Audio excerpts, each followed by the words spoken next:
Alright, so this is going to be another movie review. This one's called 1976.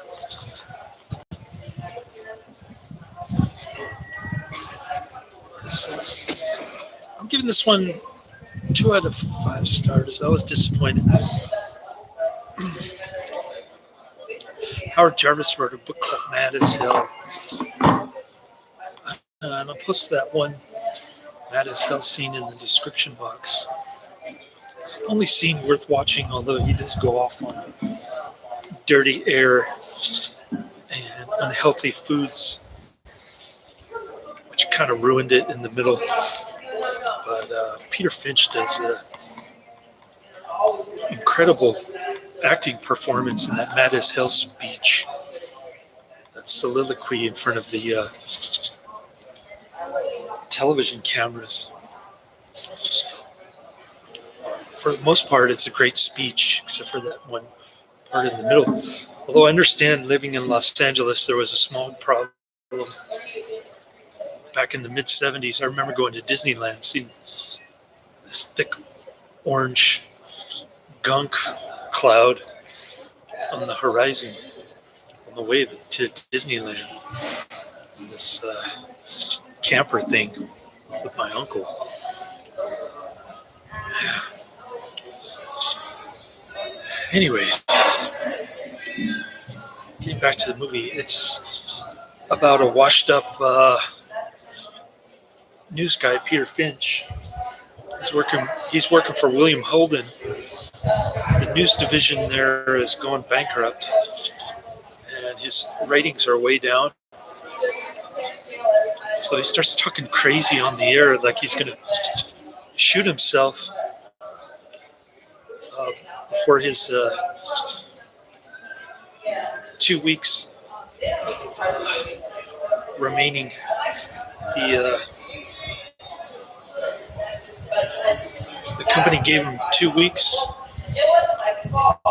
to wrap up his news show, and then he's gone, laid off. So he's pretty clever. He used it as an opportunity to say some pretty outrageous things, like he's going to snuff himself on the air, that sort of thing. So Faye Dunaway, of all people, who works in a totally different division, gathers interest. She convinces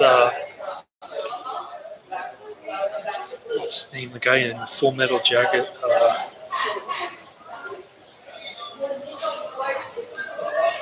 his name escapes me. The guy in Full Metal Jacket who said, "I love the smell of napalm." Robert Duvall. That's his name. And he convinces Robert Duvall to get the company to keep the Peter Finch guy. And so then he goes into his, he's a drunk, and William Holden's a drunk too.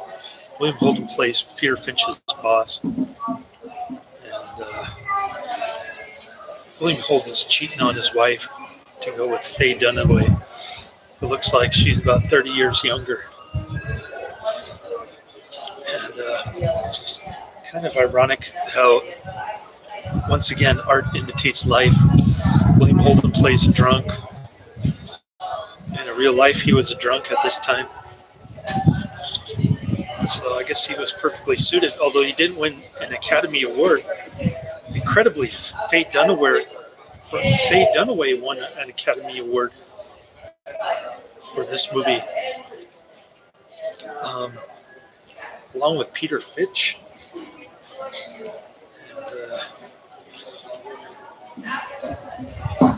And she was great, and ironically, she was great in Mommy Dearest. I loved her in Mommy Dearest. They hated her in this one. People loved her in this one. So that just shows you what kind of taste I have in movies. Anyways, So Peter Finch talks about inflation and depression,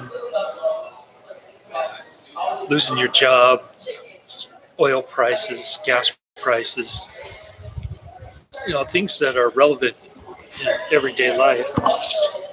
And he says, I want you to say, I'm mad as hell and I'm not going to take it anymore. I'm doing the scene in Justice, but it's a great scene. I'll post it in the description box. It's really the only reason to watch this movie, is that one scene, in my opinion.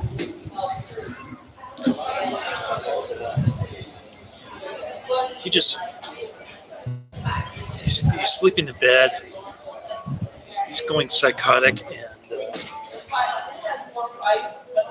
he just starts running in the rain to the studio. Faye Dunaway is there waiting for him. The camera's ready, and he just starts going into his tirade about how things. And then people blame the.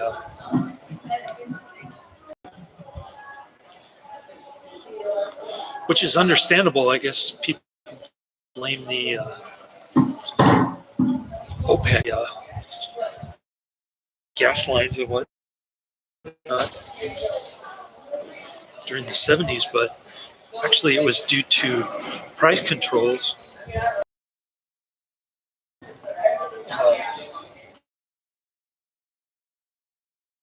Oil supply goes off about Saudis buying up his television company. And Robert Duvall gets all excited.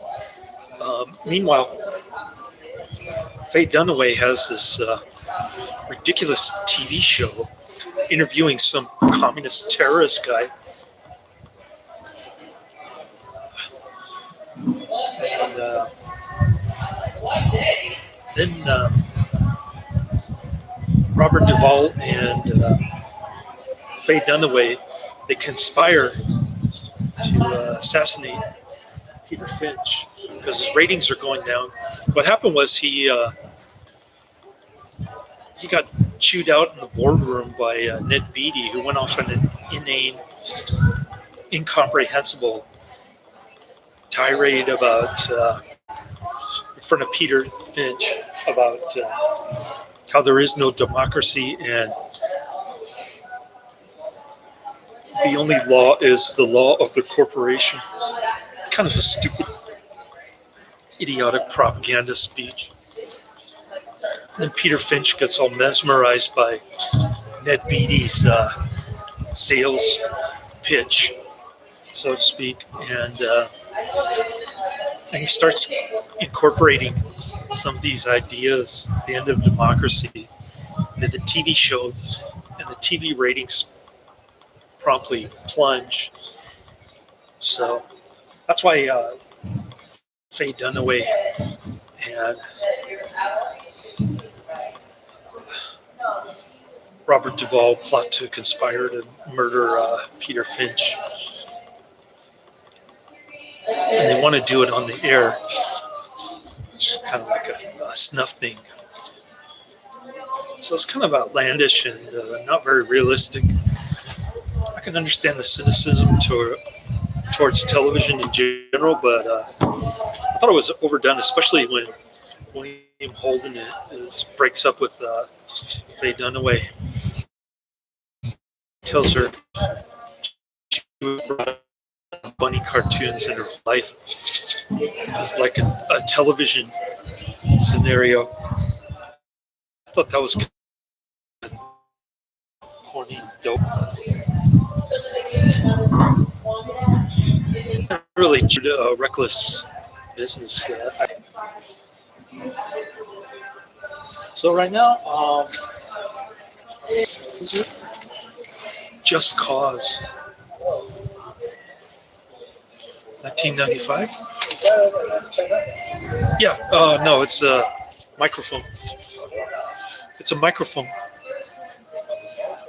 Yeah. Okay, thank you. Okay.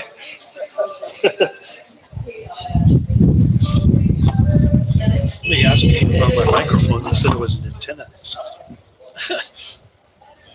Anyway, Just Cause is kind of a noir whodunit with Ed Harris, Lawrence Fishburne, Sean Connery.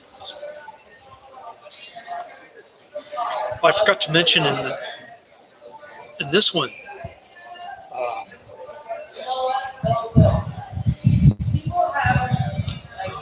let's see. Oh, the butler from the movie Seconds is in this one. This is my favorite movie of all time. He plays one of the corrupt corporate dudes in this one. So that was kind of interesting. I'll put his name in the description box as well. I don't even know the actor's name, but I'll look it up. So that's the end of my review. Laters.